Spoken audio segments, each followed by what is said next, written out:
Something that kind of goes along with creating looks for your movie is LUTs. Now, if you're not familiar with a LUT, it's essentially a filter that you can kind of put on a clip to give it certain qualities. It's sort of like a universal color grade that will work in Resolve or Premiere, or you can even load them on inside of a camera or inside of certain monitors.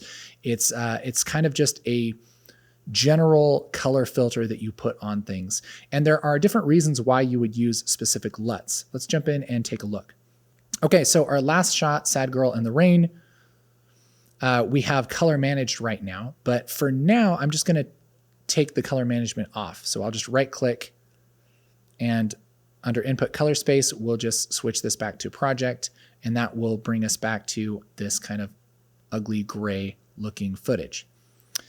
One use for LUTs is basically for color management. It's taking that kind of ugly log looking footage and turning it into something that looks pretty nice on your monitor. There are a bunch of different ways to add LUTs in Resolve. The easiest way is to make a new node. So I'll make a new serial node and I'll right click and call this a LUT.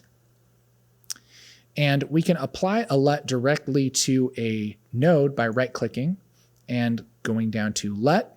And there are all different kinds of LUTs that ship with Resolve. But if we're looking to just correct this and make it look nice on our monitor, we can go to our RE LUTs. And we can go to RE Alexa log C to Rec 709. And now we have a pretty good looking shot that takes it from this ugly gray log footage to looking pretty decent. Now, this does essentially the same thing that color management does. It's just you kind of have to set it up manually, and it's a little bit less versatile. Like the only thing that you can really do with this specific LUT is transform this specific kind of footage to look good on a computer monitor or a TV. That's it. If you want to use different footage, you have to use a different LUT. If you want it to be good for a cinema projector, you have to use a different LUT. It's really kind of the most basic version of color management that is available. Again, the great thing is that you can load a LUT like this onto a camera or in Premiere or whatever you want. But it does have kind of its trade-offs. So this is one kind of LUT. The other kind of LUT that you might want to use is a stylistic LUT.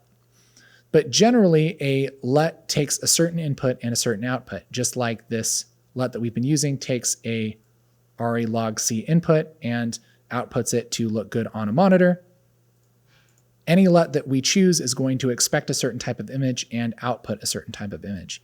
So the problem is that if we grab a film look here, which is supposed to make your footage look kind of like a film print, and we do, let's say, Kodak 2383 D60, it's going to put some style on it, but it's also going to add a little bit of weirdness because this image that we're giving it isn't quite the image that it expected.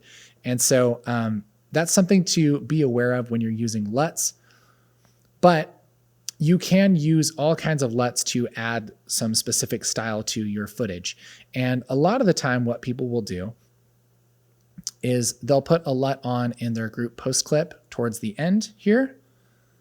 So we have our warm shadows, and then maybe we'll take this LUT and go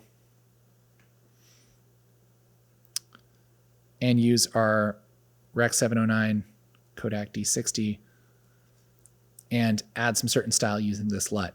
Again, you have to be really careful because it does do some cool stuff, but it will also ruin your image if you don't have it set right, which we really don't here.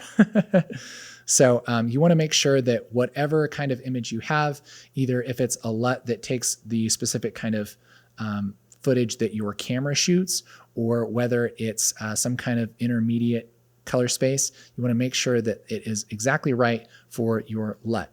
So if you don't know anything about LUTs and it's kind of like, oh boy, I don't really know what any of that means, my advice is honestly to kind of just stay away and build your own looks, unless you're using a LUT for transforming like we did here with our RE LUT. So those are kind of the basics of LUTs. It is a great tool used in the right hands, but kind of easy to mess up your images. So be careful.